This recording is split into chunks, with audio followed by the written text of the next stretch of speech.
Alors le thème de ce soir, c'est une question qu'on peut voir sur pas mal de magazines au printemps. Donc là c'est le moment, ça va sortir. Comment être épanoui? Donc Cosmo, Jeune et Jolie, j'en passe. Non, c'est plus à la mode Jeune et Jolie. Enfin ça dépend pour qui. Bref, tous les devantures des kiosques vont se parer de cette question, le secret du bonheur, le secret de l'épanouissement personnel. Depuis plusieurs années maintenant, quand même, on est bien envahi, et parmi nous, il y en a peut-être, mais de coachs, de conseillers, même dans les entreprises. Il y a ce nouveau poste, je ne sais pas si vous avez entendu parler, c'est Monsieur Happiness, Monsieur Bonheur, responsable du bonheur, quoi. Mais vraiment, it's a thing, ça existe vraiment. Quelqu'un qui est chargé du bonheur de l'entreprise. Avant, on pensait que c'était juste le RH, plus il nous faisait un gros chèque, plus on était heureux. On s'est rendu compte que non.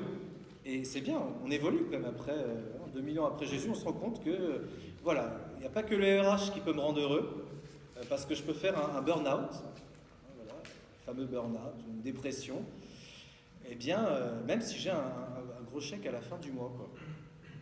Et ça tombe bien, parce que la question de ce soir, c'est comment puis-je être épanoui? Donc on peut déjà savoir ce qui ne nous épanouit pas, parce que c'est quand même un mot assez vague. Alors qu'est-ce qui ne nous épanouit pas? On a peut-être beaucoup de choses en tête maintenant. Il peut y avoir des conditions de travail, il peut y avoir des personnes qui nous frustrent, ça peut être votre conjoint. C'est pas mon cas, Dieu merci. Mais voilà, on peut avoir plein de situations dans notre vie où on ne se sent pas épanoui, parce qu'en fait, on ne sait pas trop ce que ça veut dire être épanoui. On ne sait pas trop ce que ça veut dire être heureux. On a des définitions. Je pense qu'on est un peu adulte, donc on se rend compte que être heureux, c'est pas toujours se sentir heureux, c'est pas être dans un état de plaisir permanent. Sinon, sinon on commence au blanc le matin, on continue, blanc le midi, après au whisky le soir, pour avoir un sentiment de bien-être, de plaisir. Là non plus, ça suffit pas. Après, on passe à autre chose, quoi. On augmente les quantités. Parce que le bonheur, on se rend compte que c'est pas un ressenti. Et être épanoui, c'est pas d'abord un ressenti. Être épanoui, on va le voir, mais humainement déjà, on peut se rendre compte. Être épanoui, alors Nietzsche disait deviens ce que tu es. C'est Saint-Augustin ou Nietzsche? Saint-Augustin. Bon, Nietzsche a repris en fait, c'est pas ici Saint-Augustin. Mais c'est-à-dire on sent que dans notre ADN, c'est une expression, mais il y a quelque chose qui nous appelle à faire des choses, à faire de grandes choses. Chacun de nous, on a un appel à se réaliser. La pyramide de Maslow, dernier échelon, l'accomplissement personnel, faire que notre vie ait un sens et l'accomplir. Déjà, humainement, donc, on se rend compte qu'il faut avoir une certaine fécondité, laisser une trace sur cette terre. C'était pas les Grecs qui disaient les tombeaux des héros sont la mémoire des vivants, quelque chose comme ça. C'était je vais faire quelque chose de grand dans ma vie pour qu'on se souvienne de moi. Je veux laisser une trace sur cette terre. Et alors on peut se dire c'est de la vanité, surtout quand on lit la vanité des vanités, on se rend compte que tout ce qu'on fait c'est un peu vain, c'est-à-dire c'est un peu stérile, c'est un peu égocentrique et finalement ça porte pas forcément du fruit. Et oui et non. Oui et non. Parce que si on a en nous ce désir de laisser quelque chose sur cette terre, de marquer les mémoires peut-être, ce désir de la popularité. La popularité, c'est Secret Story, tout ça, évidemment, parce que ça répond à un désir profond des hommes, et certains sont prêts à sacrifier leur vie pour la popularité. Parce que on veut marquer les esprits et les mémoires, et on peut facilement se dire, après avoir un peu réfléchi, que c'est vain, c'est inutile, autant réussir sa vie. Mais donc c'est quoi réussir sa vie? Et finalement, Dieu nous a quand même mis en nous ce désir de fécondité, ce désir de porter du fruit. Et nous avons en nous, dans notre ADN, dans qui nous sommes, que nous le rejetions ou pas, que nous l'acceptions ou pas, ce besoin de porter du fruit, ce besoin de fécondité, et qui donne un sens à la vie. La première fois, notre premier enfant, avec Nathanaël, il a donné un sens à ma vie. Moi, je croyais que le sens de ma vie, c'était Jésus, facile, réponse à tout. Non, désolé Jésus. Nathanaël a donné un sens à ma vie. Nathanaël a donné un sens. Et Élie aussi. Faut pas que et les autres qui viendront avec la grâce de Dieu. Oui, il y a le parrain qui est là, qui n'est pas content. Un enfant, ça donne un sens à la vie. C'est-à-dire que ma vie va être orientée, les actions vont avoir un but ultime, ça va être cet enfant. Ça va être peut-être Dieu. C'est ça la fin, la finalité. C'est-à-dire que mes petites actions quotidiennes, je vais les endurer, je vais les faire en vue d'un bien ultime, d'une finalité ultime. Et c'est ça ce qu'on appelle le sens de la vie. Et Dieu a mis en nous, Dieu se propose d'être le sens de notre vie, d'être et l'origine, le créateur et la fin. Mais il a mis en nous ce désir, ce besoin de fécondité, de porter du fruit. Et je crois que c'est ça la clé de ce qu'on appelle l'épanouissement. Évidemment, c'est bien de faire du sport, c'est bien de bien manger, bien boire, bien s'amuser, bien se reposer. Continuons. Mais la clé de notre épanouissement, la clé, je crois, de notre bonheur, et on va voir si Jésus nous dit ça dans la Bible, et je crois que oui, c'est notre fécondité. D'ailleurs, le premier commandement que Dieu a donné à l'homme, c'est que l'Ancien Testament, souvent on le zappe, on se dit ah, c'est pas parfait, c'est nul, concentrons-nous sur Jésus. Oui, mais non, parce que l'Ancien Testament nous dit énormément de l'homme et énormément du plan de Dieu sur nous. Et quel est le premier commandement que Dieu a donné à Adam? J'ai oublié, mais si quelqu'un peut m'aider avant que je cherche, parce que... Ah bah c'est... Okay. C'est ça. Soyez féconds et multipliez-vous.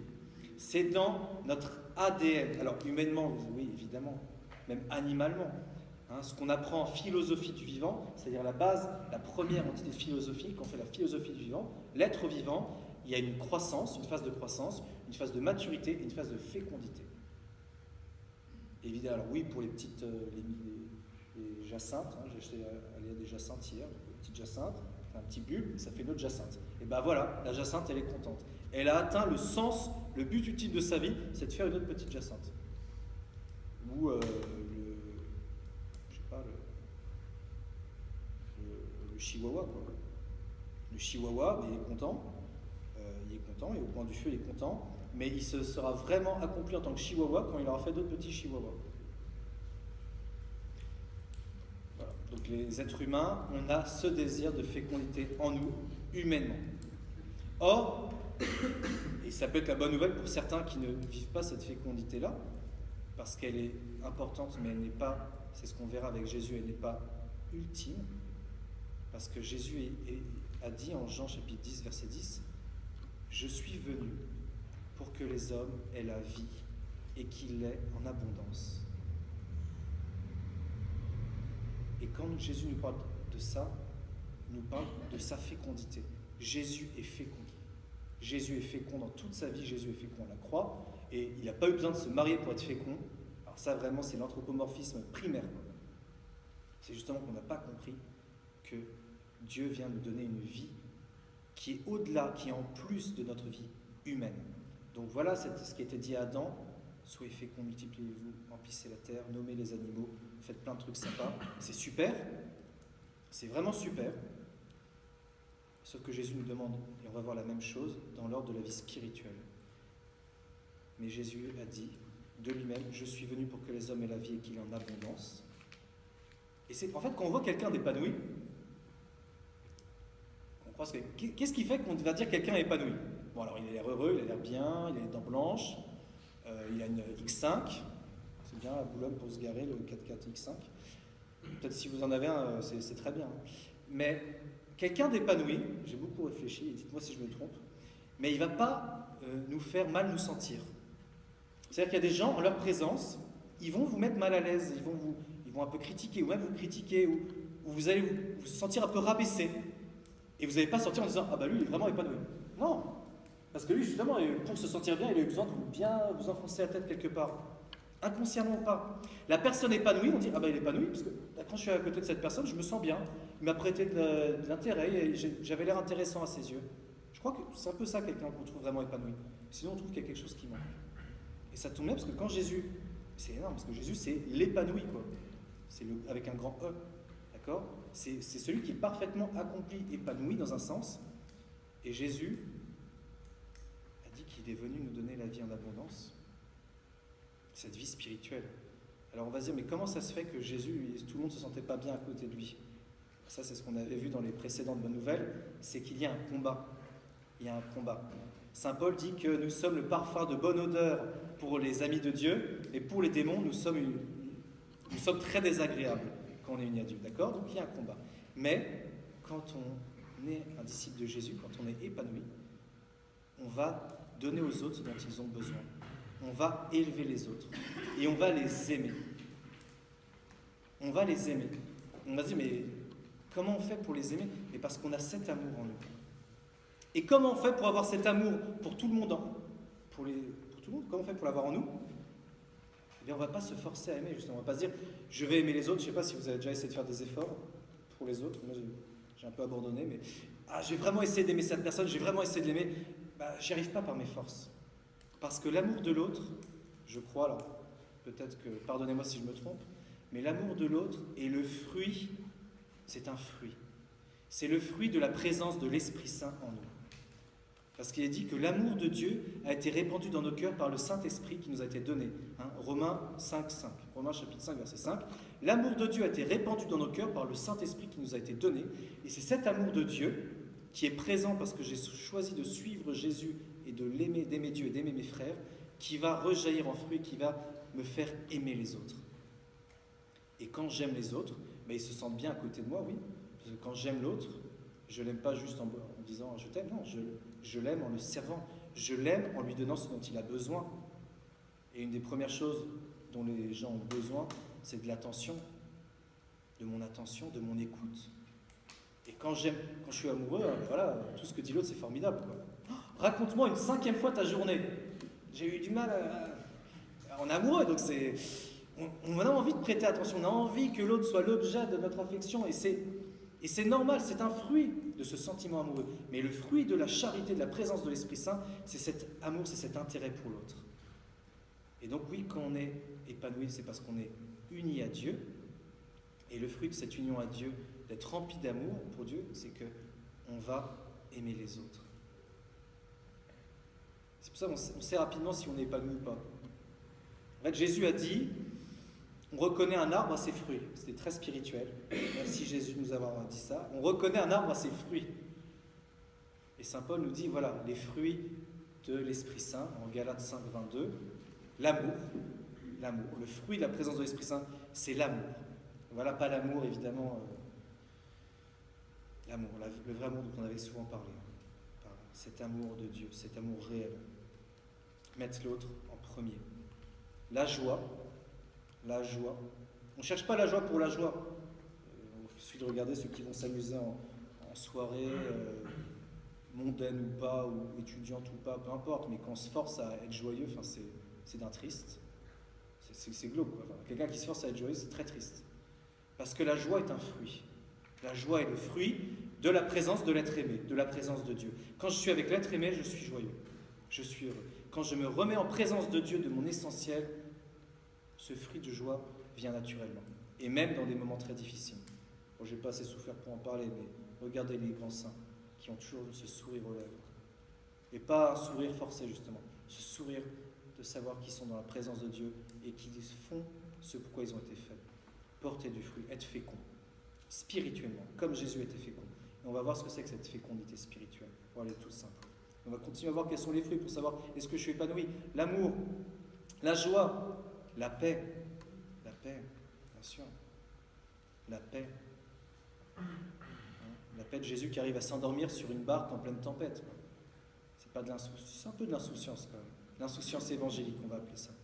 D'accord, comme la petite Thérèse. Cette insouciance, cette paix, parce que je sais qu'avec, si j'ai un grand Dieu, eh bien, il s'occupe de mes problèmes. C'est lui qui l'a promis. On a encore vu ça avant. On a vu beaucoup de choses avant. En fait, on touche à la fin du parcours La Bonne Nouvelle. C'est normal qu'on ait vu l'essentiel avant. Il nous en reste plus que 4. Donc, la paix. Amour, joie, paix, patience. Quelqu'un de trop... Alors, on peut avoir des caractères plus ou moins impatients. Il y a des gens, ils sont nés avec 2 de tension, ils ont de la chance. C'est pas mon cas. Voilà, donc, ne regardons pas non plus à l'extérieur, d'accord, mais la patience.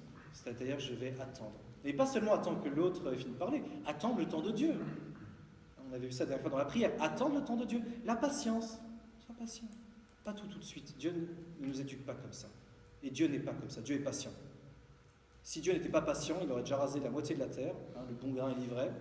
Et moi avec peut-être. D'accord ? Donc, merci Dieu pour ta patience. Dieu nous apprend à être comme lui. C'est le but de notre vie sur terre. Être patient comme Jésus. Être patient comme Dieu. être humble comme Jésus, être aimant comme Dieu. Je suis doux et humble de cœur, dit Jésus. Amour, joie, paix, patience, bonté, bienveillance, la foi, la fidélité et la maîtrise de soi. Tout ça sont des fruits de la présence de l'Esprit Saint. Mais l'Esprit Saint, c'est d'abord évidemment l'amour, la charité pour Dieu et pour les autres. Parce que nous sommes sur terre uniquement pour une chose, aimer Dieu, aimer nos frères, parce que c'est ce qu'on va faire éternellement. Aimer Dieu, louer Dieu et aimer nos frères. Donc une fois qu'on s'est dit, bon, voilà, est-ce que j'ai ces fruits, est-ce que je les ai plus ou moins? Bon, après, ça dépend peut-être du moment de la journée. À 6h du matin, je n'ai pas grand-chose d'ailleurs, mais bon. Non plus en fin de journée finalement. Mais quels sont les fruits que je porte? Déjà à titre personnel ça. Mais après, quelle est la vraie fécondité? Parce que là, on parle de nous, on parle encore de nous. Je suis dans la joie, une joie immense. Hein. Voilà, je suis dans la paix, tout ça. Donc on pourrait encore être égocentrique. Mais quand Jésus nous dit « Je suis venu pour que les hommes aient la vie, pour qu'ils en aient abondance », c'est la mission qu'il nous donne. Il nous donne rien de plus, rien de moins. Jésus nous demande d'avoir la même fécondité spirituelle que lui. Et c'est là où vraiment j'insiste. Donc il y a la fécondité humaine, on en a parlé, qui dépend de notre physique, qui dépend de notre état de vie, qui dépend de beaucoup de choses. Donc elle est importante mais pas essentielle. La fécondité spirituelle est essentielle. Parce que la fécondité spirituelle, donc c'est le but que Jésus nous a demandé, de prolonger son œuvre, mais elle est le signe de notre maturité spirituelle. On ne peut pas être fécond si on n'est pas mature. Hein, mon bébé chihuahua, pour faire d'autres chihuahuas, c'est pas 3 semaines, d'accord? Il faut une certaine période de la vie, d'accord? Une certaine maturité. Eh bien, on ne peut pas être fécond si on n'est pas mature spirituellement. Et c'est ça l'urgence de notre vie spirituelle. C'est-à-dire, et attendez, c'est dramatique et j'ai envie de pleurer aussi, mais dans l'Église, il y a beaucoup de gens qui ne sont pas matures spirituellement. Oui? Voilà, la graine de moutarde. C'est ça. Léa aime plutôt les spitz. Mais très bien, je prendrai l'exemple de la graine de moutarde. La graine de moutarde. Ou le blé, bien sûr, le grain de blé. Jésus dit qu'on est un grain de blé, donc... Ah, non mais ça, tu spoil. Mais... Parce que le grain de blé, pour porter du fruit, qu'est-ce qu'il faut qu'il fasse? Il tombe en terre, qui meurt. Ça, le chihuahua, il... Ah non, grain de blé... Si le grain de blé ne tombe en terre et ne meurt. Et ça, c'était pour après, parce que c'est la nouvelle un peu déprimante. Mais bon, voilà, c'est fait. Nous sommes des petits grains de blé, et Dieu nous demande de porter du fruit à 5, 10, 50, 100 pour 1. C'est-à-dire que notre indice de fécondité spirituelle, c'est... Alors là, c'est très terre à terre. Désolé, je vais être choquant, tant pis. Combien de personnes ai-je amené à Jésus? Désolé, j'en ai qu'un. Combien de personnes ai-je amené à Jésus? Voilà. Vous avez peut-être besoin d'un livre pour noter tous les noms. Moi, généralement, quand j'ai des petites choses à noter pas trop importantes, je prends les tickets de carte bleue anciens. Même j'en ai déjà un peu trop. Combien de personnes ai-je amené à Jésus? Alors oui, on n'est pas forcément le cas de Saint-Pierre, Saint-Paul ou de l'apôtre Philippe. Tiens, il y a une flaque d'eau, tiens, je te baptise. Oui. Mais peut-être on s'est un peu trop dit ça. Combien de personnes ai-je amené à Jésus? Et je ne vous dis pas combien de personnes vous avez amené à la bonne nouvelle. Sincèrement. Parce qu'il y a peut-être des personnes qu'il ne faut pas emmener à la bonne nouvelle. D'accord? Donc, on peut aussi vous rassurer en vous disant ça, d'accord? Non, mais sérieusement. Combien de personnes ai-je amené en Jésus? Mon grain de blé, là, super, il est tombé. Bon, il est mort.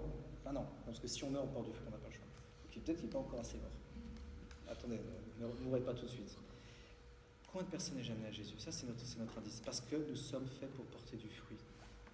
Et le fruit, la plus grande chose que l'on puisse donner à quiconque, c'est Jésus, c'est la foi. La plus grande chose qu'on puisse donner à quelqu'un, c'est le salut éternel, la foi en Jésus.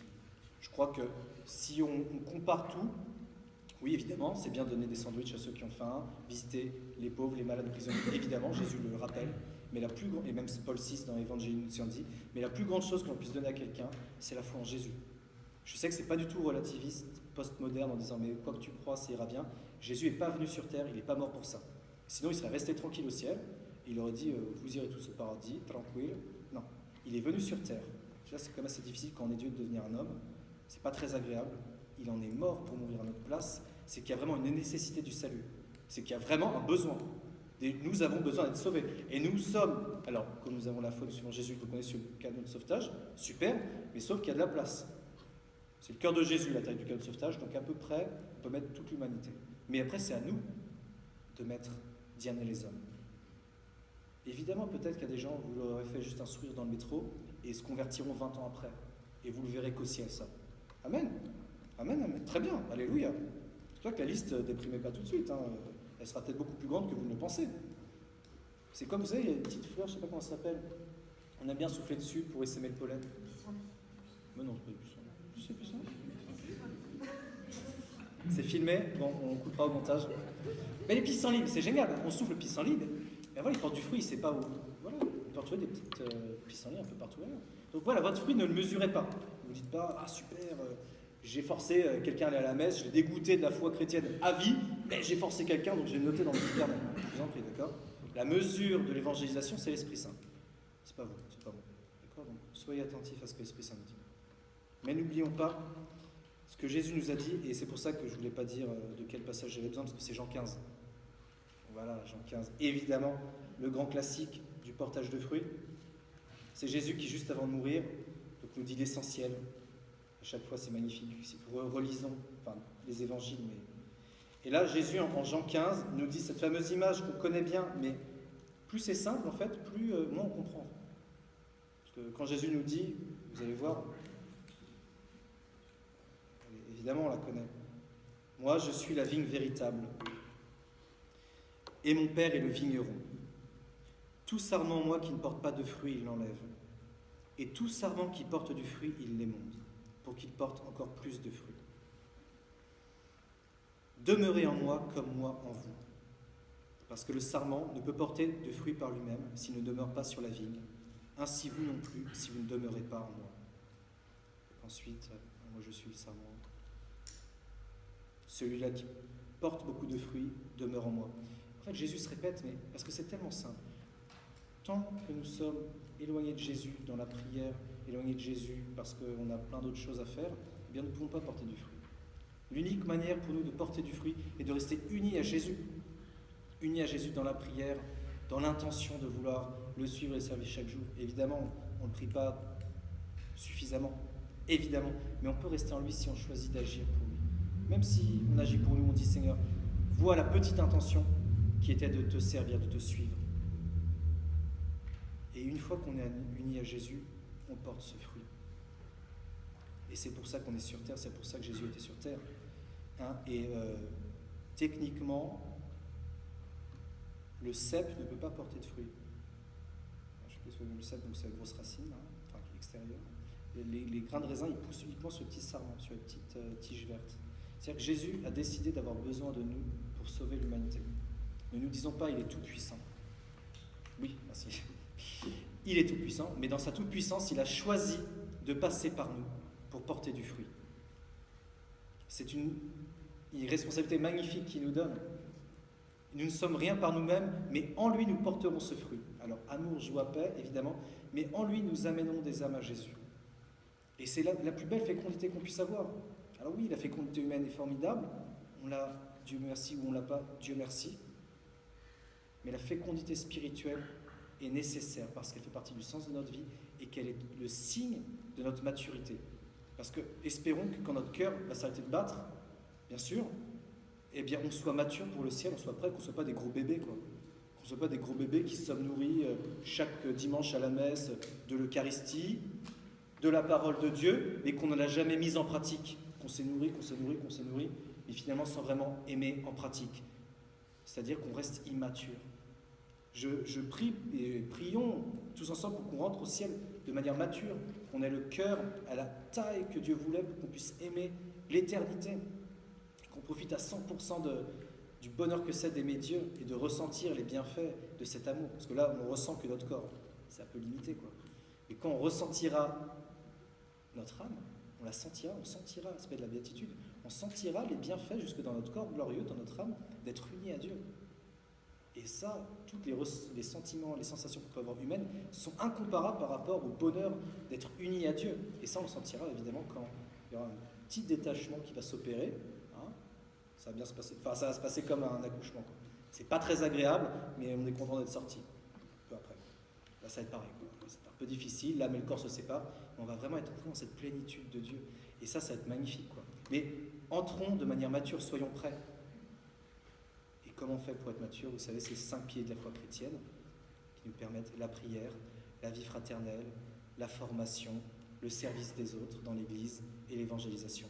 Et quand on aura fait ces 5 piliers toute notre vie, eh bien on sera mature, on sera prêt, quoi. On sera prêt, comme Saint Paul, quoi. C'est bon, moi je vais mourir. Bon, j'ai un peu déprimé tout le monde, je suis désolé, on va pouvoir en parler là dans 5 minutes, c'est bientôt fini. Donc voilà, le vrai épanouissement, le vrai bonheur, c'est de porter du fruit spirituel, évidemment. C'est ce pourquoi on est fait sur terre, amener des gens à Jésus, bien sûr, qui est le fruit, qui est un fruit. On ne force pas des gens, on ne les traîne pas dans l'église, mais de l'union que j'ai avec Jésus. Plus j'aurai Jésus en moi, plus je vais l'accueillir, plus je vais être sensible à ses appels, à ses motions, les motions d'Esprit Saint. C'est incroyable, l'émotion de l'Esprit Saint. Dieu qui vous dit, tiens, va parler à cette personne. On dit, c'est moi ou c'est Dieu? On tente, boum, on parle à cette personne, elle rencontre Jésus, c'est un truc incroyable. Il y avait un Russe incroyable, il vivait dans la campagne en Russie, Dieu lui dit, prends le train, va à Moscou, ensuite tu prendras la 3e rue à gauche, devant la boulangerie, il y a un homme avec un impair noir, un chapeau, bon, en même temps en Russie c'est normal, il s'appelle Vladimir, tu lui dis, Vladimir, Dieu t'a pardonné tous tes péchés, repens-toi. Et le gars, il peut dire, bon, c'est un peu mon imaginaire. Eh bien non, il l'a fait une fois, après il l'a fait plein de fois. Il y est allé, tac, il a fait tout ce que Dieu lui a demandé. Donc ça prend un certain temps quand même. Il y est allé, à le coin de la boulangerie, tu t'appelles Vladimir? Oui, Dieu te dit qu'il t'a pardonné tous tes péchés, va, repens-toi. Le gars s'effondre. Il s'appelait Vladimir, heureusement, et voilà. Donc Dieu peut nous demander des trucs aussi fous. Il va commencer par nous demander des trucs simples, voir si on obéit, si on est sensible. Donc, quand Dieu met en nous une petite parole, quelque chose, n'ayons pas peur. Portons du fruit. Amen. Amen. Alléluia. Pardon. Dieu soit loué. Ça passe. Voilà, donc je vais faire une petite prière avec vous si vous le voulez. Ensuite, on va se répartir en 4 tables. Seigneur Jésus, merci pour la vie que tu nous donnes. La vie humaine et la vie céleste que tu nous donnes dès maintenant. Seigneur Jésus, on demande que tu puisses nous faire grandir dans cette vie céleste, faire grandir notre âme dans l'Esprit Saint, en ta présence, pour que nous puissions rayonner de ta lumière, rayonner de ton amour, être féconds, porter du fruit, transformer la face de la terre, transformer la face de Boulogne, transformer nos familles, transformer nos cœurs. Seigneur Esprit Saint, descends sur nous, montre-nous où tu nous attends pour porter du fruit dans le nom de Jésus. Amen.